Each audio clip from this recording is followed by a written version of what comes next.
Hello everyone, I am Manisha. Welcome to upward study. तो हमारा आज का आर्टिकल है pledges from red fort pledges by every Indian. So basically काफ़ी important article है ये, इसको हम डिटेल में चर्चा करेंगे। पर चर्चा करने से पहले मैं आपको एक चीज़ बता दूं कि ये जो भी आर्टिकल मैं डिस्कस कर रही हूँ ये आपके लिए मेंस पॉइंट ऑफ व्यू से आंसर राइटिंग में बहुत ज़्यादा हेल्प करते हैं, बहुत ज़्यादा। ठीक है, तो अभी आपने जो है वो इनको लेक्चर को जो है वो प्रेशराइज होकर के नहीं सुनना है, इनको बहुत ही आराम से आपने सुनना है, रटने कुछ नहीं बैठना है, बस आराम से एक बार सुनते जाइए और रिवीजन करते रहिए चीज़ों का।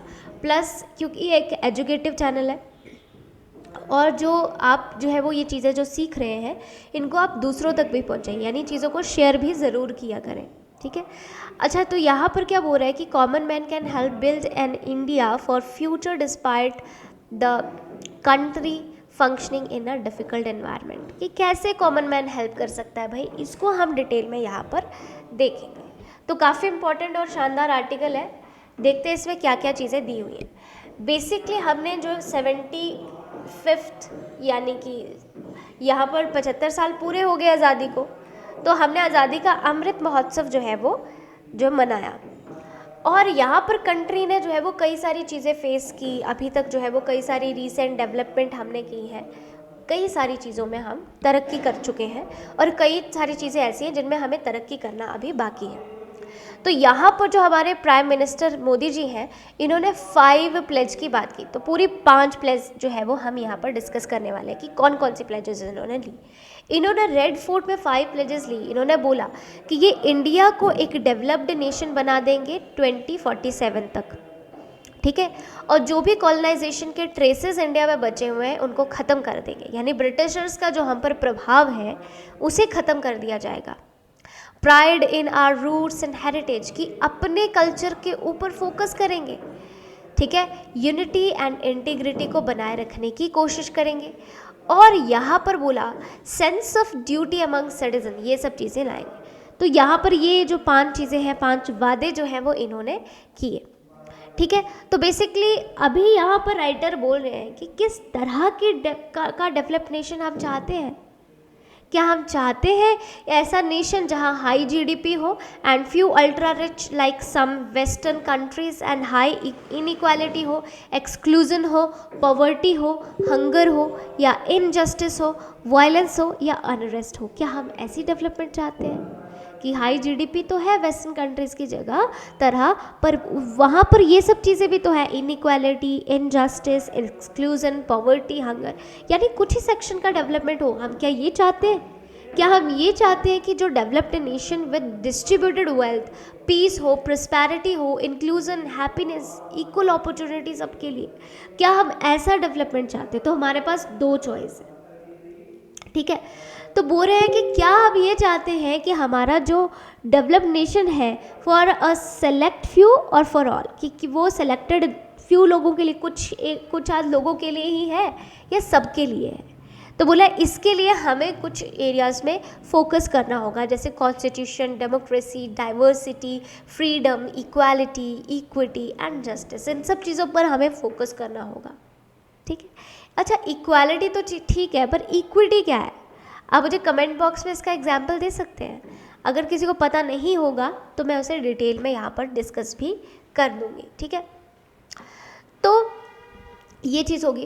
बोला do we want clean air, portable water, adequate energy first, क्या हम ये सब चाहते हैं कि हमें साफ़ पानी मिले, साफ़ हवा मिले, एडिक्वेट एनर्जी मिले? ठीक है, अगर ऐसा हमें चाहिए तो this will require understanding and implications of independent autonomous institutions, engage civil society चाहिए होगी उसके लिए, डिसेंट्रलाइज डेवलपमेंट चाहिए और साइंटिफिक माइंडसेट भी चाहिए। तो हर एरिया में हमें डेवलपमेंट करनी पड़ेगी इसके लिए, तभी यहाँ पर चीज़ें बढ़िया तरीके से हो पाएंगी। ओके, तो बोल रहे हैं कि removing all traces of colonization. अब पहला तो ये हमने बोल दिया कि डेवलप नेशन चाहिए भाई, दूसरा हमने बोला हमें कॉलोनाइजेशन के सभी ट्रेसेस को रिमूव करना है। तो उनके लिए यहाँ पर राइटर क्या बोल रहे हैं कि अगर हम यहाँ पर देखते हैं, हम यहाँ पर जो वीकर है या जो सेक्शन है, अगर हम उनको इग्नोर कर दें या फिर हमें उससे पहले तो जो स्क्वेंजिंग कर रहे हैं लोग उनको जो है वो अबॉलिश करना होगा। हालांकि सरकार ने ये काम कर रखा है, पर क्या प्रॉपर तरीके से इम्प्लीमेंट हुआ है? नहीं, अभी भी मैनुअल स्क्वेंजिंग होती है। क्योंकि बहुत ही एक तरह से आप मतलब समझिए खुद की एक इंसान के ऊपर क्या बीतती होगी। चाइल्ड लेबर, इसको भी ख़त्म करना होगा। कास्ट सिस्टम, ये भी नहीं रहना चाहिए फिर तो, है ना। Male and high caste dominance नहीं होना चाहिए सिस्टम में। तो ये सेकंड गोल के ऊपर यहाँ पर सवाल उठा है। फिर बोलते हैं थर्ड गोल के लिए कि हम जब बोलते हैं कि हम प्राउड फील करते हैं अपने रूट्स और अपने हेरिटेज कल्चर के ऊपर, पूरा we must let's go the past prejudice and privileges to look at the future perspective for everyone, कि हमें उन चीज़ों को लेट गो करना होगा अब, ठीक है। तो वो चीज़ें आई। फोर्थ पॉइंट यहाँ पर ये क्या बोलते हैं कि यूनिटी एंड इंटीग्रिटी जो है वो एसेंशियल है किसके लिए, पीस और प्रोग्रेस के लिए। अब हम यूनिटी और इंटीग्रिटी की बात करते हैं ना फोर्थ में, तो बोलते हैं कि एसेंशियल है हमारे पीस और प्रोग्रेस के लिए। पर ये जो है वो डिमांड करते हैं डीपर अंडरस्टैंडिंग और टॉलरेंस ऑफ रिलीजन, जो कि है नहीं इंडिया में अभी तक, ठीक है। आप देख सकते हैं कि कल जैसे वो केस आया था अंकिता मर्डर केस जो आया, उसमें भी झारखंड में भी सेक्शन जो है वो 144 यहाँ पर लग चुका है। क्यों लगा? क्योंकि रिलीजियस इनटॉलरेंस है। उसको ये नहीं देखा जाएगा, वो एक लड़का जो है जो कन्विक्ट है वो एक क्या है, वो यहाँ पर मुस्लिम है, और जो विक्टिम थी वो एक हिंदू थी। तो यहाँ पर इसको हिंदू मुस्लिम वाले एंगल से भी जोड़ करके देखा जा सकता है, और वो चीज़ें जो है वो दंगों में बदल सकती है, या फिर ये रिलीजियस इनटॉलरेंस जो है वो बहुत हाई लेवल की बढ़ सकती है। इसलिए सेक्शन 144 लगा दिया गया। ये क्या करता है, पूरा पीस मेंटेन करना है भाई, यहाँ पर लगता है कुछ गड़बड़ होने वाला है, वहाँ पर लगा दिया जाता है, ठीक है। तो ये चीज़ होगी। अब race, caste, customs, languages, social status, वो सब चीज़ें भी तो आपकी इसी में आती है। अगर हम इंटीग्रिटी की बात करते हैं तो इन सब चीज़ों की डीपर अंडरस्टैंडिंग होनी चाहिए, इनके लिए टॉलरेंस होनी चाहिए। अब बोले फाइनली हम बोलते हैं कि सेंस ऑफ ड्यूटी लानी है हमें सब सिटीजन के बीच में। अब इसके लिए हमें क्या चाहिए, हमें डिसिप्लिन कैरेक्टर चाहिए, हमें ऐसी वैल्यूज़, मॉरल्स और या एथिक्स या selfless sacrifice to serve other and help others, ऐसा एटीट्यूड चाहिए लोगों का, जो कि आमतौर पर मिलता नहीं है। तो अनफॉर्चुनेटली यहाँ पर राइटर बोल रहे हैं कि जो प्रेजेंट एनवायरनमेंट है बहुत ही ज़्यादा टेंस और टॉक्सिक है। तो बुरा है कि इस तरह से जो पोलराइज पॉलिटिक्स चल रही है, जो टॉप टू डाउन गवर्नेंस चल रहा है, जहाँ पर कमांड है, पूरा कंट्रोल है ऑर्गेनाइजेशन के पास में, lack to open honest conversation की, वो पूरा बात ही करते हैं, उनको तो बात करना चाहिए सबसे पहले तो, ठीक है। बोला कि man age and manipulated media and high Hindutva, marginalize Muslim minorities, आपकी रीनेमिंग ऑफ सिटीज़, ये सब चीज़ें चल रही हैं। आप रीराइट कर रहे हो हिस्ट्री को, ठीक है, वो सब चीज़ें आपकी चलती जा रही हैं। तो इससे कैसे चीज़ें आप जो है वो एक तरह से लेकर के चलेंगे। आप टॉलरेंस की बात कर रहे हैं, दूसरा आप यहाँ पर देखते हैं कि हिंदुत्व और जो मार्जिनलाइज मुस्लिम या माइनॉरिटीज़ जो है उनके साथ में क्या हो रहा है।